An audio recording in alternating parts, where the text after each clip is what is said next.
Senhoras e senhores, sejam bem-vindos, professor Rodrigo de Física na área para mais uma aula. E hoje nós vamos falar sobre o eletromagnetismo.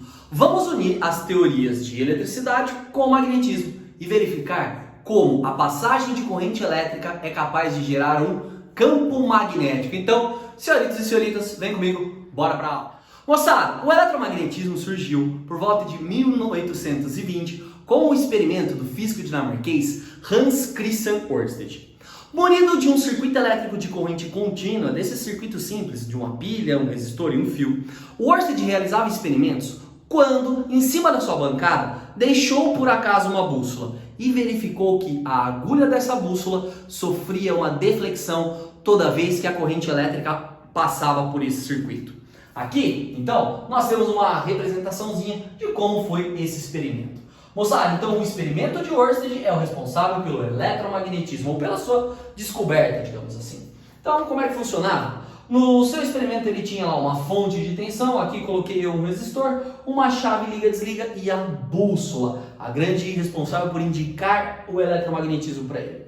Ørsted percebia que toda vez que ele estava com um circuito com a chave aberta, a bússola mantinha-se em uma certa posição, se alinhando, por exemplo, com os polos magnéticos da Terra, certo? Porém, toda vez que ele fechava e uma corrente elétrica de intensidade I passava por esse circuito, a bússola defletia, ela alterava a sua posição. A conclusão de Ørsted foi meio que óbvia e direta. Ele pensou da seguinte maneira: a corrente elétrica passando no fio está gerando um campo magnético, surgindo assim então o conceito de eletromagnetismo, certo? A gente vai ver agora então aí do ladinho um vídeo mostrando esse acontecimento para vocês. Então, dê uma espiada. Toda vez que a corrente elétrica é acionada, toda vez que o circuito elétrico é fechado, a agulha da bússola sofre uma deflexão. Quando o circuito está aberto, essa deflexão não acontece. A bússola volta a se alinhar com os polos magnéticos da Terra. Então, senhoras e senhores, esse é o experimento de Ørsted. Após a descoberta de Ørsted, Ampère também passou a estudar o comportamento do campo magnético gerado por correntes elétricas, surgindo assim então a lei de Ampère, também chamada por nós de regra da mão direita. Moçada, então como é que funciona? Imagine você que temos aqui um fio muito longo, retilíneo, que vai ser percorrido por uma corrente elétrica.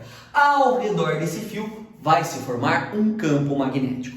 Nós já sabemos que o campo magnético ele tem características especiais. Primeiro, ele pode ser representado geometricamente. Segundo, essa representação é feita por linhas fechadas sempre. Assim como ocorreu no ímã, onde saem do norte e vão até o sul fechando dentro do ímã, vai acontecer algo parecido no fio. Só que para a visualização dessas linhas ficar mais interessante, vamos imaginar o seguinte, que esse fio passa por uma cartolina, na qual nessa cartolina nós jogamos limalha de ferro. O que se percebe é que essa limalha de ferro ela vai se acumular de tal maneira que ela vai formar linhas concêntricas a esse fio, certo? Essas são as chamadas as linhas de campo magnético. Então um campo magnético ele circula esse fio aqui do lado. Essas linhas então elas terão uma orientação, um sentido, assim como nos ímãs elas saíam do norte e vão para o sul, aqui elas precisam ser assim determinadas. E a regrinha que nos ajuda a determinar esse sentido é a regra da mão direita. Senhoras e senhores, primeira coisa, para entender a regra da mão direita, você precisa achar a sua mão direita, certo? E aí você vai imaginar o seguinte, que você está com a sua mão direita segurando em algo grosso, um cano, certo? E aí ela vai ficar meio assim, ó, meio que numa curvinha, ok? Então tá aí, minha mão direita fazendo essa curvinha.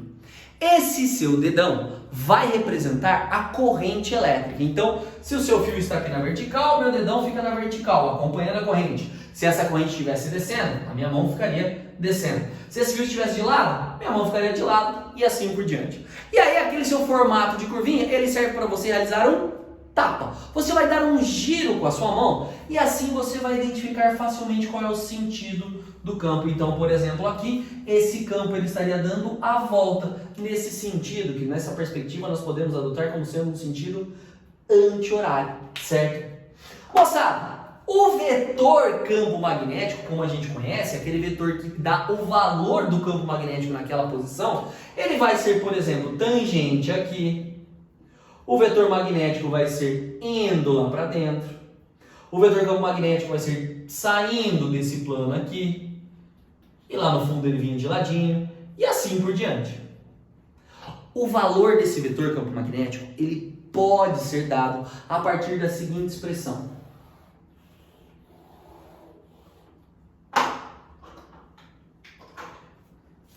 B igual μ vezes I dividido por 2 πr, onde B é o nosso campo magnético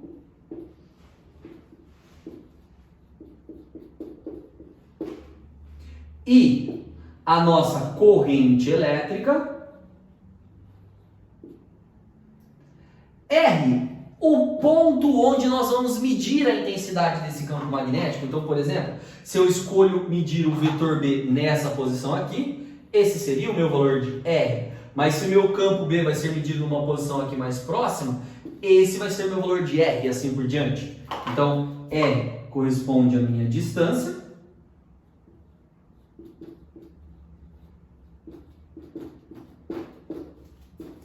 até o fio. E o μ, a chamada permeabilidade magnética, certo? Essa permeabilidade magnética, ela depende do ambiente ao redor desse fio, certo? Normalmente, o ambiente onde realizamos os experimentos é o vácuo. E aí a permeabilidade magnética vai ter um valor fixo, constante, que já já a gente anota aqui no cantinho. Então, toda vez que nós medimos um campo magnético, a unidade utilizada por nós serão os Tesla, certo, moçada? Então, esse tesão vem de Tesla, ok? É também, às vezes, comum aparecerem os Gauss. Não talvez para nós nos exercícios, mas em situações práticas aí, em Gauss também poderia aparecer. Corrente elétrica, a gente já conhece, ampere.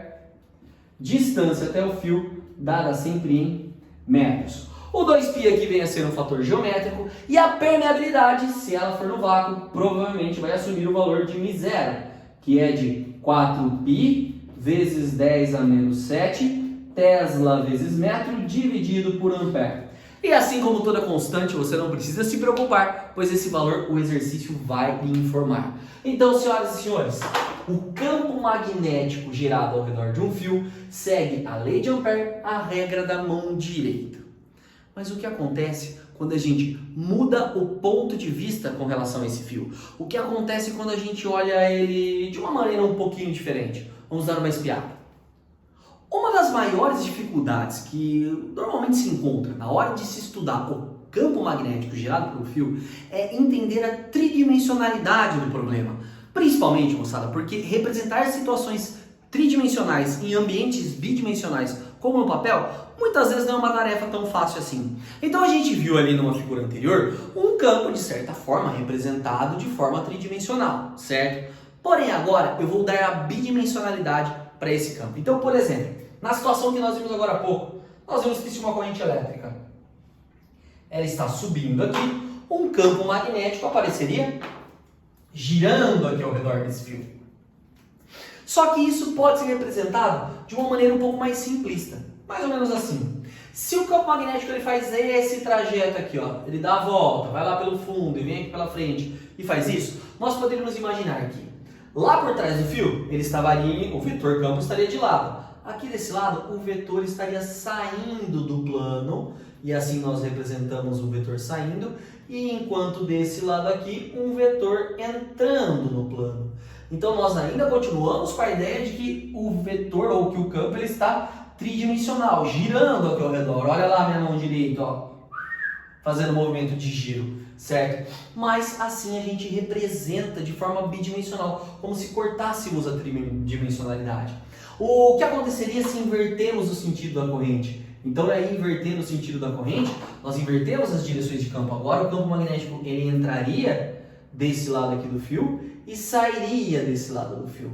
Moçada, perceba que essa representação aqui, ó, de uma bolinha com um pontinho ou uma bolinha com um xizinho representam um vetor saindo do plano. E essa daqui é a representação de um vetor entrando no plano. Pense o vetor como uma flecha. Então a flecha tem aquela parte metálica e tem a parte das penazinhas. Quando essa flecha está vindo em sua direção, em seu rosto, você está vendo essa ponta metálica. Então o que você vê é esse vetor vindo até você, então uma flecha vindo até a sua testa. Agora quando você é um atirador e lança a flecha, você vê o xizinho, vê as peninhas. Então ela está saindo de você essa flecha. Então aqui o vetor estaria vindo e aqui ele estaria entrando, certo? Se esse fio estivesse deitadinho ali, como é que ficaria isso? Se nós tivéssemos uma corrente elétrica nessa direção e sentido, regra da mão direita, ó, meu dedão vai para lá, o campo sai aqui de cima e entra aqui embaixo. Então, campo e campo. Se nós tivéssemos a corrente em sentido inverso, então aí o campo estaria entrando aqui na região de cima e saindo aqui na região de baixo. Lembrando, pessoal, que eu estou marcando o campo aqui em um local qualquer ao redor desse fio, mas na realidade ele forma como se fosse um cone, várias camadas de campo aqui ao longo de toda a extensão do fio, certo? Agora, e se ao invés do fio estar de pé ou deitado, o fio estivesse aqui, ó, saindo da lousa, certo? Então imagine que eu tenho um fio longo aqui e que a corrente elétrica, ora ela está indo lá para o fundo do fio. Então, ó, imagine o fio esticadinho e a gente olhando ele de frente. Então uma corrente elétrica indo ao longo do fio, regra da mão direita, nós faríamos com que o nosso vetor dedão seria entrando, porque a corrente elétrica está indo para lá, e aí o campo giraria aqui, ó, ao redor desse fio. Nesse ponto o vetor apontaria aqui, aí aqui ele apontaria aqui, aqui e assim por diante. Se esse campo está sendo girado por uma corrente que está saindo do fio, então a corrente elétrica seria representada por uma bolinha vindo, o nosso dedão sairia do plano e giraria. Então agora esse campo seria aqui ao redor e aí o seu sentido seria em sentido anti-horário. Então os vetores seriam tangente aqui de forma anti-horária. Eu vou deixar aí para vocês uma representação um pouquinho mais bonita dessa situação aqui, das possíveis posições do campo ao redor do fio. Olha aí do lado, ó. Mas e se nós mudássemos o formato do fio? Como assim mudar o formato do fio? Não digo o formato em si, não vou fazer um fio diferente, não. Fio longo, retilíneo. Mas e se eu enrolasse esse fio, formasse uma espira, uma bobina ou ainda um solenoide? O que aconteceria? Agora imagine o seguinte. Imagine que o nosso fio, que vem sendo aí percorrido por uma certa corrente elétrica, sei lá, imagine que ela vem aqui de baixo. Está então produzindo ao seu redor um campo magnético. Como a gente viu com a regra da mão direita, esse campo seria entrando aqui desse lado e saindo aqui do outro. Então, teremos o campo saindo ao longo de todo o fio e entrando aqui nessa região. Mas e se nós começássemos a mudar esse formato? Se começássemos a dobrar o fio, o que aconteceria? Bom, de acordo com as regras vetoriais, a gente verificaria que esses pontos aqui, eles acabariam se espalhando um pouquinho, ou seja, os vetores que representam o campo aqui do lado esquerdo do fio, agora eles começam a ficar mais afastados, indicando para nós que a intensidade desse campo está diminuindo. Enquanto os vetores aqui do lado direito, eles estão mais concentrados, indicando que a intensidade está aumentando. De tal forma que quando nós fecharmos essa figura num formato aí de circunferência praticamente assim, nós teremos o que chamamos de espira. Então numa espira, pessoal, o campo magnético na região externa, ele acaba ficando muito espalhado, muito espaçado, ele fica pouco intenso. Mas em contrapartida, esses vetores se sobrepõem ali no meio e nós temos então um campo magnético resultante muito forte nessa região central devido a essa passagem de corrente. Então é por isso que a gente acaba assim assumindo que só me interessa o campo magnético nessa região aqui do meio, ok? E assim a gente então tem uma concentração de campo magnético. Como é que a gente mede a intensidade do campo magnético no centro dessa espira? Então, essa intensidade vai ser dada pela expressão B igual μ vezes I dividido por 2R, onde o μ continua sendo a permeabilidade magnética do meio, o I, a corrente elétrica que atravessa a sua espira, e o R agora vem a ser esse raio da espira, que tem o formato de uma circunferência. No caso de uma bobina, que nada mais é do que várias espiras aí sobrepostas, então se você colocar N voltas dessa uma em cima da outra, você forma o que chamamos de bobina chata, um fatorzinho N multiplicativo deveria aparecer aqui. Então, senhoras e senhores, percebam que mudando um pouquinho aquele formato retilíneo, nós já chegamos num resultado diferente. E a corrente seguindo em sentido horário geraria um campo muito intenso entrando aí na sua bobina ou na sua espira. Agora, se essa corrente seguir um sentido anti-horário, se aplicarmos mais uma vez a regra da mão direita, vamos verificar que um campo muito intenso seria, saindo aqui do meio. Porém, a forma de determinar a intensidade desse campo, tanto faz se entrando ou saindo, é a mesma. Então, moçada, espiras e bobinas. Vamos dar uma olhadinha no último formato possível. Senhoras e senhores, vamos falar sobre o solenoide. Imagine que você pegue um pedaço de fio e comece a enrolar esse fio, formando uma espécie de uma espiral de caderno, certo? Para facilitar isso, vai imaginar que eu estou enrolando ele num pedaço de madeira ou até mesmo num pedaço de ferro. Então eu venho com o meu fio aqui, passo lá para o fundo, venho aqui na frente, sai lá no fundo, vem aqui na frente, vai lá no fundo, vem aqui na frente, vai lá no fundo. Então ele está enrolando assim, Aqui é a mesma coisa. Vem aqui na frente, vai lá no fundo, vem aqui na frente, vai lá no fundo, vem aqui na frente, vai lá no fundo, vem aqui na frente, vai lá no fundo. Se nós estivéssemos olhando isso de frente, enxergaremos até como se fosse uma espiral com arredondado, mas de lado assim dá pra ver que está espalhado, diferente do que era antes, onde era tudo junto. Moçada, e aí o que acontece? O que acontece é que assim como na espira, a partir da regra da mão direita, a gente vai visualizar se, por exemplo, essa corrente elétrica estivesse aqui, descendo, certo? Então ela vem aqui do fio na frente, aí ela sobe lá pelo fundo, aí ela desce aqui, desce aqui, desce aqui, sobe lá atrás, desce aqui na frente. Se a corrente elétrica tivesse esse sentido, nós perceberíamos um campo magnético muito concentrado na região interna do solenoide e mais enfraquecido nessa região externa. Então esse campo ele faria o seguinte movimento, um campo muito forte aqui no meio e depois ele fecharia, já que o formato dos campos magnéticos tem que ser fechados.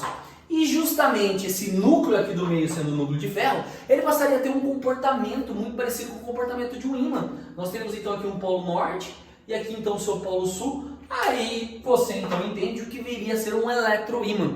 Nada mais, nada menos do que o núcleo ferroso que foi enrolado. Através de um enrolamento você tem então um solenoide, certo? A mesma coisa aconteceria ali se nós invertêssemos o sentido da corrente, né? Se essa corrente aqui, por exemplo, ela estivesse subindo, esse campo, então ele viria aqui por fora, ele passaria lá por dentro, sendo muito intenso no eixo principal do solenoide, e aqui nessa região externa, um pouquinho mais fraquinho. Vou colocar então uma outra figura, ou outras figuras representando isso para vocês aqui do ladinho. Galera, e aí, o que vem para nós aqui de parte matemática? A adaptação da mesma equação de Ampère.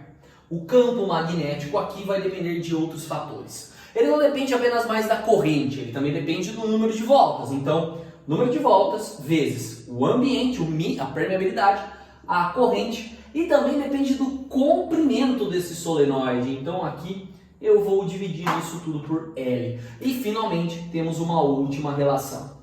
B igual N vezes I dividido por L.